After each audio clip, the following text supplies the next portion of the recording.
Hello everyone, I am myself Dr. Rajesh Gubba.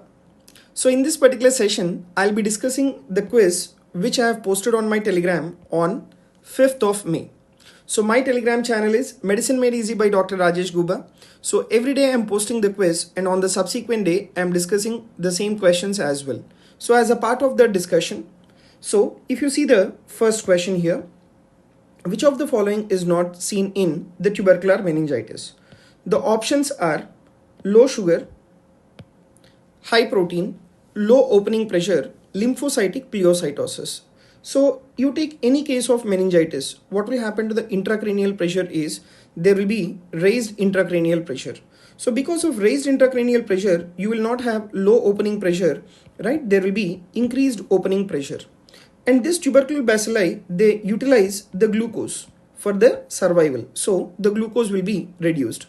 And there will be also increase in the protein levels in almost all the forms of meningitis.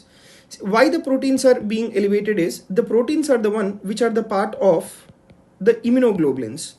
And in order to counter that infectious organisms, our body will try to produce the immunoglobulins, which are nothing but the proteins.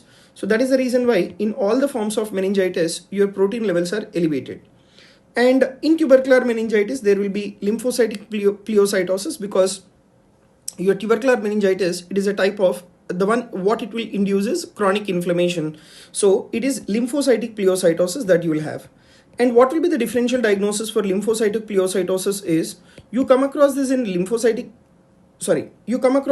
case of the fungal meningitis, and you also come across this in case of the viral meningitis. So in both fungal and viral and as well as tubercular meningitis, it is your lymphocytic pleocytosis. Okay, so this is about the first question.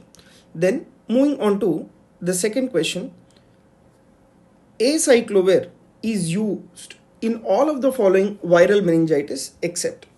The options are the herpes simplex virus, Epstein-Barr virus, varicella zoster virus, and then the enterovirus. So among all these options, the answer is the enterovirus. Now if you take this enterovirus as such, it has no specific antiviral agent, right? The treatment for the enterovirus, it is just only supportive treatment, right? It is the symptomatic treatment that you need to give for the enterovirus. And what all are very important in the treatment of the enterovirus symptomatology is you need to give the antipyretics to reduce the fever, right? And you need to give the analgesics to reduce the myalgia or the pain. And adequate hydration is also very, very important whenever the individual is infected with the enterovirus. Okay. And now in all the forms of this enteroviral infection, we don't have any specific antiviral agent, but mainly if you take the serotype, that is enterovirus 71, an antiviral agent has been given, that is 𝗫𝐶𝐽. Okay, but this 𝗫𝐶𝐽, it is not widely available and it has not been approved by the regulatory agencies for general use. But for enterovirus 71, the antiviral agent that you have is the 𝗫𝐶𝐽. Okay, so this is about your enterovirus. And you take the first three, we give the 𝐒𝐳𝐫𝐢𝐳 as the antiviral agent. And the next question is on the prion diseases. Which of the following statements about prions is true? 𝐾𝐻 is inherited prion disease. They affect only the nervous system. They have rich nuclear material. They causes abnormal stimulation of the immune system. So you take these prions, they are the one, they affect only the nervous system.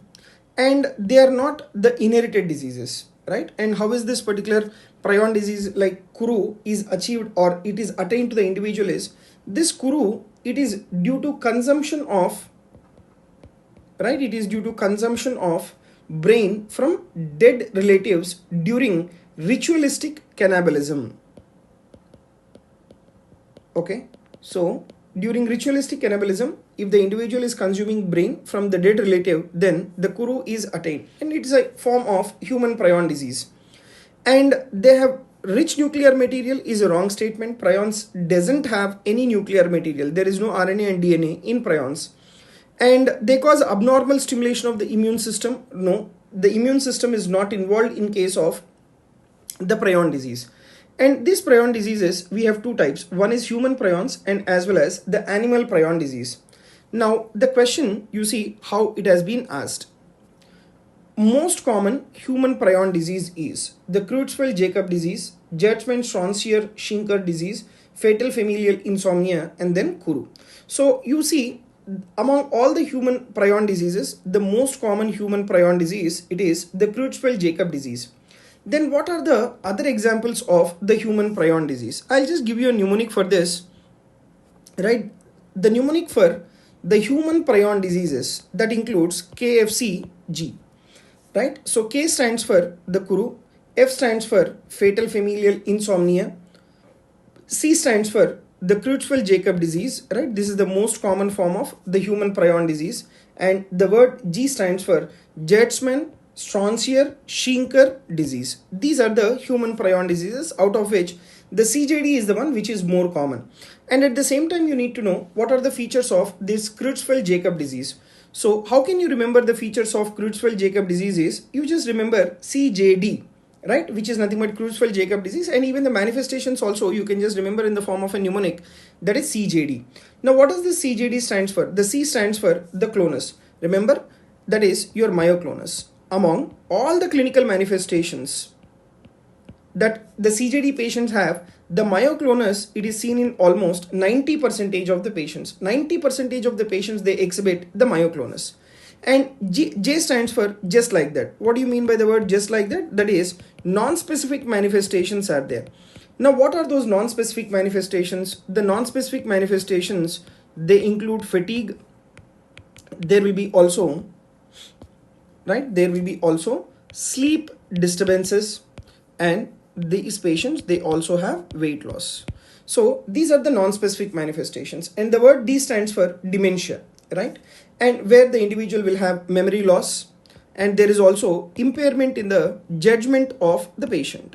So this is what is your CJD, myoclonus, that is seen in 90% of patients. Non-specific features in the form of fatigue, sleep disturbance, and as well as weight loss, and dementia, where the individual will have memory loss and as well as the impaired judgment. Okay, so this is about your most common human prion disease. Now the last question for the discussion.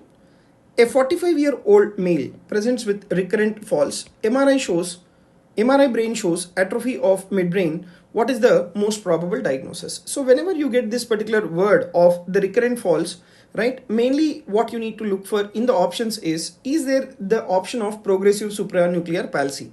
So progressive supranuclear palsy, that is one of the common reason why you can have recurrent falls, like in the adults and as well as in elderly individual. And in progressive supranuclear palsy, you will also notice the MRI will show the presence of the atrophy within the midbrain. And what will be the first symptom of the progressive supranuclear palsy?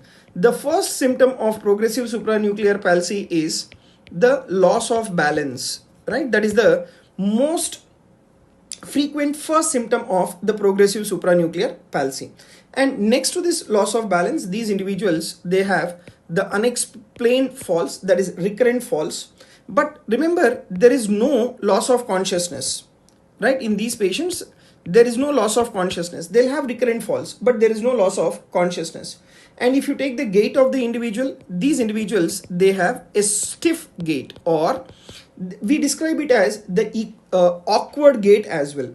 And these patients, they also present with blurred vision, right? These patients, they also present with the blurred vision. Okay, so these will be the manifestations in patients with progressive supranuclear palsy. So these are the 5 important questions from your neurology. So this is about the discussion of the quiz which I have posted on 5th of May.